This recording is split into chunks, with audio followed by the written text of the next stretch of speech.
மாண்புமிகு பேரவைத் தலைவர் அவர்களே, நம்மளோட குடும்பத்தில் இருக்கிற, நம்மளோட வீட்டில் இருக்கிற நம்ம பாட்டியை, நம்ம அம்மாவை, நம்ம அக்காவை, நம்ம தங்கச்சியை பற்றின ஒரு தீர்மானம். அதை பற்றி பேசுறதுக்கு, அவங்களுக்காக பேசுறதுக்கு நம்ம மனசில் இருந்து, நம்ம இதயத்தில் இருந்து பேசுகிறேன். இதுக்கு முன்னாடி இந்த விஜய்க்கு கிடைச்ச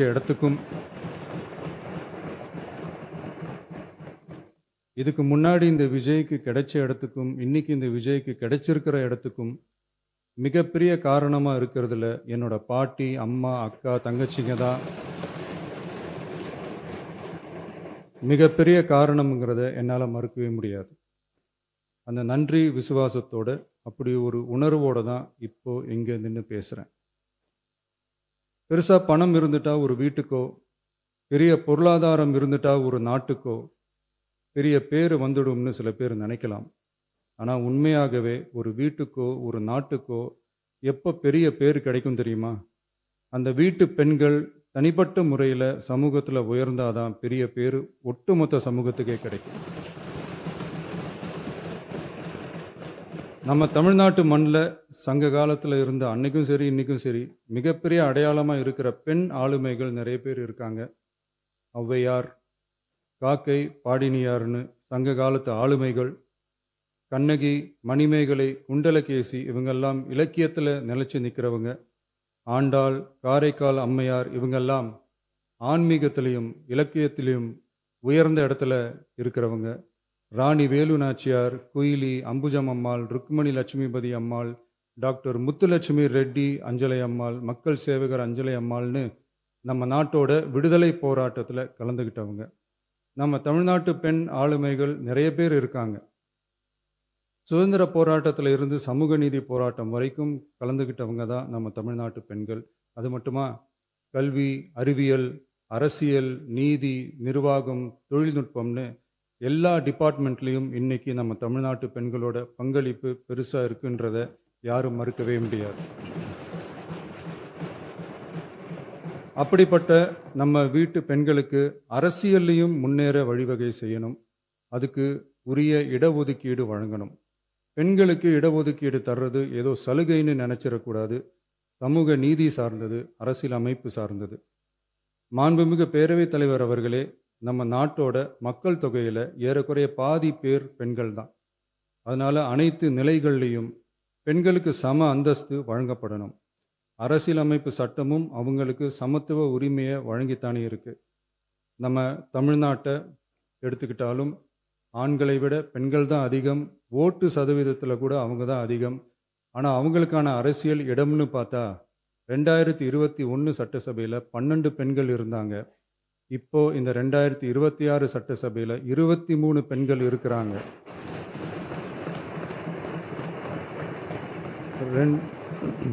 ரெண்டு மடங்கு ஆகி இருக்கு. ஆனாலும் சதவீத கணக்குப்படி பெருசாக உயரலை. மாண்புமிகு பேரவைத் தலைவர் அவர்களே, ஒன்றிய அரசு 2023ஆம் ஆண்டு மக்களவை, அனைத்து மாநில சட்டமன்றங்கள் மற்றும் டெல்லி யூனியன் பிரதேச சட்டமன்றத்தில் பெண்களுக்கென 1/3 பங்கு தொகுதி ஒதுக்கீட்டை கட்டாயமாக்கி 106வது அரசியல் சாசன திருத்த சட்டத்தினை 2023 செப்டம்பர் 28 நிறைவேற்றி 2026 ஏப்ரல் 16 முதல் நடைமுறைக்கு வந்துள்ளது. இருப்பினும் மேற்படி தொகுதி ஒதுக்கீடானது மக்கள் தொகை கணக்கெடுப்பு மற்றும் அதை தொடர்ந்து நடக்கும் தொகுதி மறுவரையறை பணிகளுக்கு பிறகுதான் முழுமையாக நடைமுறைக்கு வரும் என்று தெரிவிக்கப்பட்டுள்ளது. மேலும் ஒன்றிய அரசு 2026ஆம் ஆண்டு 131வது அரசியல் சாசன திருத்த சட்ட மசோதாவையும் 2026ஆம் ஆண்டு தொகுதி மறுவரையறை சட்ட மசோதாவையும் தாக்கல் செய்து 2026 ஏப்ரல் 17 3/2 பங்கு உறுப்பினர்களில் ஆதரவு இல்லாமல் மசோதா நிறைவேறவில்லை. அவ்வாறு மக்கள் தொகை கணக்கெடுப்பு மற்றும் தொகுதி மறுசீரமைப்புடன் பெண்களுக்கான தொகுதி ஒதுக்கீட்டை இணைப்பதால் அதனை நடைமுறைப்படுத்த மேலும் பல ஆண்டுகள் காலதாமதம் ஆகலாம். மாண்புமிகு பேரவைத் தலைவர் அவர்களே, நாடாளுமன்றம் மற்றும் மாநில சட்டமன்றங்களில் மகளிருக்கென 1/3 பங்கு தொகுதி ஒதுக்கீட்டு செய்து சட்டம் நிறைவேற்றப்பட்டிருந்த போதிலும் அதனை நடைமுறைப்படுத்துவதில் ஏற்படும் கால தாமதத்தினால் அச்சட்டம் நிறைவேற்றப்பட்டதன் நோக்கம் நிறைவேறாமல் காலம் தாழ்த்தப்படும் சூழ்நிலை உருவாகியுள்ளது. இது பெண்களின் அரசியல் உரிமையை மறுக்கும் செயலாகும். எனவே மகளிருக்கான தொகுதி ஒதுக்கீட்டை மக்கள் தொகை கணக்கெடுப்பு மற்றும் தொகுதி மறுவரையுடன் இணைத்து அதனை ஒத்திவைக்கக்கூடாது.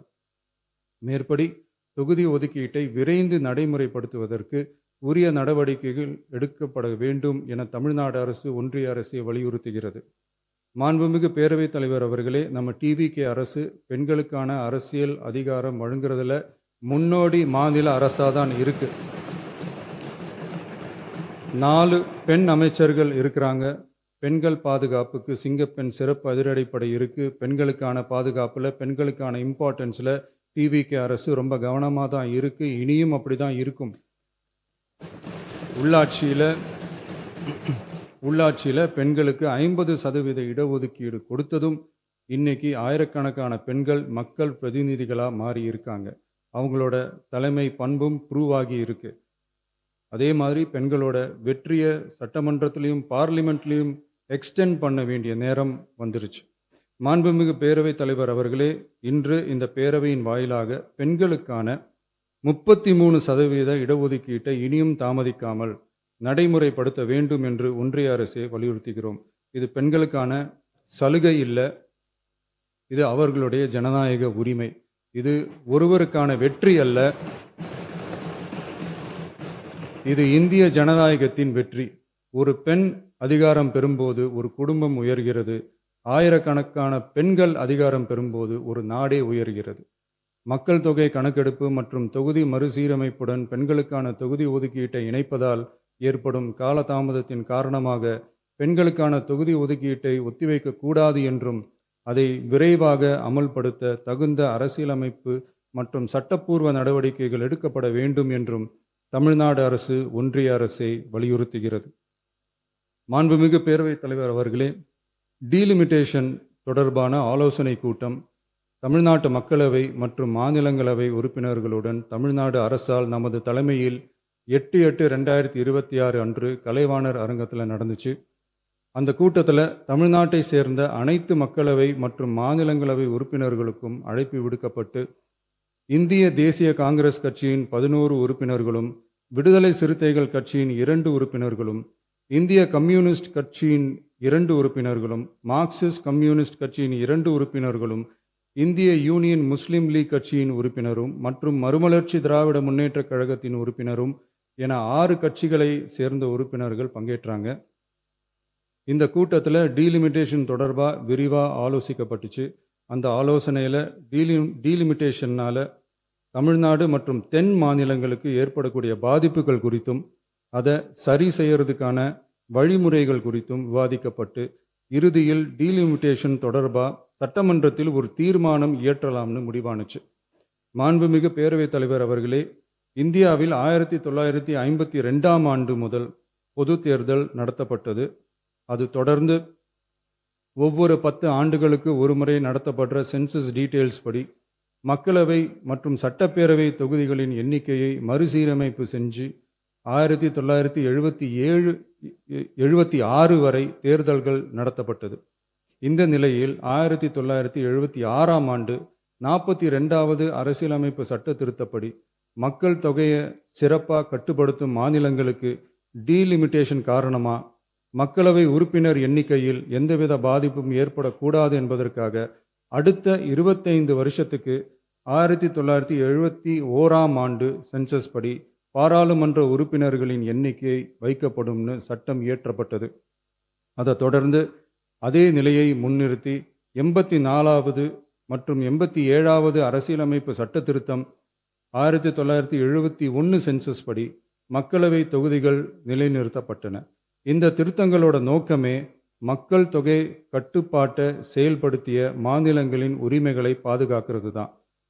மாண்புமிகு பேரவைத் தலைவர் அவர்களே, அந்த 25 வருஷ லிமிட் இந்த 2026 முடியுது. இதை முன்னிட்டு கடந்த 50 வருஷமாக இருந்து வந்த டீலிமிட்டேஷன் தடையை அகற்றி 2011 சென்சஸ் அடிப்படையில் மக்களவை மற்றும் சட்டப்பேரவை தொகுதிகளின் எண்ணிக்கையை நிர்ணயிக்க நாடாளுமன்றத்தில் ஒரு மசோதா ஏப்ரல் 2026 அறிமுகப்படுத்தப்பட்டு அந்த மசோதா தோல்வியில் முடிஞ்சது. இப்போ மீண்டும் ஒன்றிய அரசு மக்களவை உறுப்பினர்களின் எண்ணிக்கையை 50% அதிகரிக்க செய்து டீலிமிட்டேஷன் மசோதாவை அறிமுகப்படுத்த உத்தேசித்து இருப்பதா சில அரசியல் கட்சிகள் தெரிவிப்பதா கூறப்படுது. இந்த வரக்கூடிய மசோதா குறித்து 8/8/2026 பாராளுமன்ற உறுப்பினர்களோட நடந்த கூட்டத்தில் விவாதிச்சப்போ மேலே சொன்ன மாதிரி தற்போது அறிமுகப்படுத்தப்பட உள்ள மசோதா நிறைவேறினால் ஒவ்வொரு மாநிலத்துக்கும் தலா 50% மக்களவை உறுப்பினர்களின் எண்ணிக்கையை முதலில் அதிகரித்தாலும் அதனைத் தொடர்ந்து 2026 சென்சஸுக்கு பிறகு அரசியலமைப்பு பிரிவு ஆர்டிகல் 81(2)A அதன் கீழ் மாநிலத்தின் மக்கள் தொகையின் அடிப்படையில் தொகுதிகள் மறுசீரமைக்கப்படும். இப்படி செஞ்சா தென் மாநிலங்களின் பாராளுமன்ற உறுப்பினர் எண்ணிக்கை வெகுவா குறைய வாய்ப்பு இருக்கு. கடைசியில் மக்கள் தொகை கட்டுப்பாட்டை சிறப்பாக செயல்படுத்தின தமிழ்நாடு உள்ளிட்ட தென் மாநிலங்களுக்கு பெரும் அரசியல் பிரதிநிதித்துவ அநீதி இழைக்கப்படும். சர்வ வல்லமை பெற்றதா டீலிமிட்டேஷன் ஆணையம் இருக்கு. இந்த அதிகாரத்தை தவிர்த்து பாராளுமன்றத்திற்கே இறுதி செய்யும் அதிகாரம் இருக்க வேண்டும் என்ற கருத்தும் முன்வைக்கப்பட்டது. மாண்புமிகு பேரவைத் தலைவர் அவர்களே, தமிழ்நாட்டு உள்ளிட்ட தென் மாநிலங்கள் மக்கள் தொகை கட்டுப்பாட்டு திட்டங்களை சிறப்பாக செயல்படுத்தி பொருளாதார முன்னேற்றம் பெற்று வரும் நிலையில் கடந்த 50 ஆண்டுகளாக நடைமுறையில் உள்ள மக்களவை மற்றும் சட்டப்பேரவை தொகுதிகளின் எண்ணிக்கையை அப்படியே நிலைநிறுத்த வேண்டிய கட்டாய தேவை உள்ளது. எனவே தற்போதுள்ள மக்களவை உறுப்பினர்களின் எண்ணிக்கையான 543 என்ற அளவிலேயே நிரந்தரமாக வைப்பதற்கும் மாநிலங்களுக்கு இடையேயான எண்ணிக்கை பகிர்வை நிரந்தரமாக வைக்கவும், மேலும் தற்போது மக்களவை மற்றும் மாநிலங்களவையோட விகிதம் 2.2:1 என்ற அளவிலேயே நிலைநிறுத்த வேண்டும். அதற்கு தேவையான மற்றும் உரிய சட்ட திருத்தங்கள் பாராளுமன்றத்தில் கொண்டு வர வேண்டும் என்ற கருத்தை ஒருமனதாக தீர்மானிக்கப்பட்டுச்சு. மாண்புமிகு பேரவைத் தலைவர் அவர்களே, மகளிர் இடஒதுக்கீடு சட்டத்தினை அமுல்படுத்த மேலும் காலதாமதம் இல்லாமல் தற்போது 543 என்ற நிலையிலேயே 1/3 தொகுதி மகளிர் தொகுதிக்கு வருகின்ற 2029 பாராளுமன்ற தேர்தலில் நடைமுறைப்படுத்த வேண்டும் என்ற முன்மொழியும் தீர்மானிக்கப்பட்டுச்சு. ஆகவே மேற்கூறிய காரணங்களால் தமிழ்நாட்டில் உள்ள அனைத்து சட்டமன்ற கட்சியின் தலைவர்களும் ஒருமித்த கருத்தோடு தமிழ்நாட்டை முன்னிறுத்தி கட்சி வேறுபாடின்றி ஒருமித்த குரலில் பேச வேண்டும் என்ற கருத்தை வலியுறுத்தி நாம முன்மொழிகிற தீர்மானத்தை ஒருமனதாக நிறைவேற்றி தருமாறு கேட்டுக்கொள்கிறோம். தொகுதி மறுவரையறை மற்றும் மகளிர் இடஒதுக்கீடு அரசினர் தனி தீர்மானம். தமிழ்நாடு உள்ளிட்ட அனைத்து மாநிலங்கள் மற்றும் யூனியன் பிரதேசங்களில் மக்களவை சட்டப்பேரவை உறுப்பினர்களின் எண்ணிக்கையானது கடந்த 50 ஆண்டுகளாக 1971 ஆண்டினுடைய மக்கள் தொகை கணக்கெடுப்பு புள்ளி விவரங்களின்படி நிர்ணயிக்கப்பட்டு தேர்தல்கள் நடத்தப்பட்டு வருகிறது.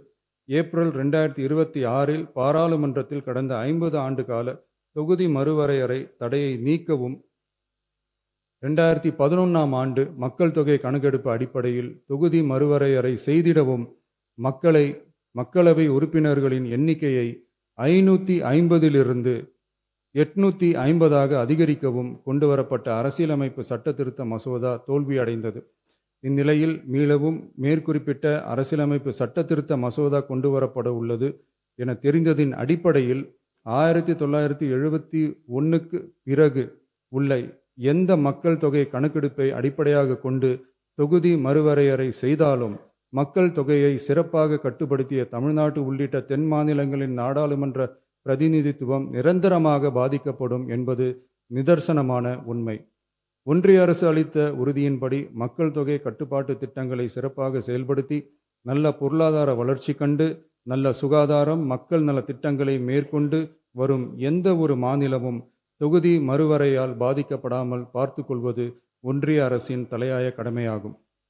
எனவே தற்போதுள்ள மக்களவை உறுப்பினர்களின் எண்ணிக்கையான 543 என்ற அளவிலேயே நிரந்தரமாக வைப்பதற்கும் மாநிலங்களுக்கு இடையேயான எண்ணிக்கை பகிர்வை நிரந்தரமாக வைக்கவும், மேலும் தற்போது மக்களவை மற்றும் மாநிலங்கள் அவையினுடைய விகிதம் 2.2:1 என்ற அளவிலேயே நிலைநிறுத்த வேண்டும் என்றும், அதே வேளையில் பெண்களுக்கான 33% இடஒதுக்கீட்டை காலதாமதமின்றி தற்போது 543 தொகுதிகளின் அடிப்படையிலேயே 2029ஆம் ஆண்டு மக்களவைத் தேர்தலில் நடைமுறைப்படுத்த வேண்டும் என்றும் ஒன்றிய அரசை வலியுறுத்தி தமிழ்நாடு சட்டமன்ற பேரவை கீழ்க்கண்ட தீர்மானங்களை ஒருமனதாக நிறைவேற்றுகிறது. 1. நாடாளுமன்ற மக்களவையின் மொத்த உறுப்பினர்களின் எண்ணிக்கையை 543 என்ற நிலையிலேயே நிரந்தரமாக்க வேண்டும். 2. தற்போதுள்ள மக்களவை உறுப்பினர்களின் இடங்களின் எண்ணிக்கையை மாநிலங்களுக்கிடையே, அதாவது விகிதாச்சார பிரதிநிதித்துவம் தற்போதுள்ள அளவிலேயே நிரந்தரமாக்க வேண்டும். 3. வரவிருக்கும் மக்களவை பொது தேர்தலிலும் அதன் பிறகு சட்டமன்ற பொது தேர்தல்களிலும் 1/3 தொகுதி ஒதுக்கீட்டு பலனை பெண்கள் பெறுவதை உறுதி செய்ய வேண்டும் என ஒன்றிய அரசை தமிழ்நாடு சட்டமன்ற பேரவை ஒருமனதாக வலியுறுத்துகிறது.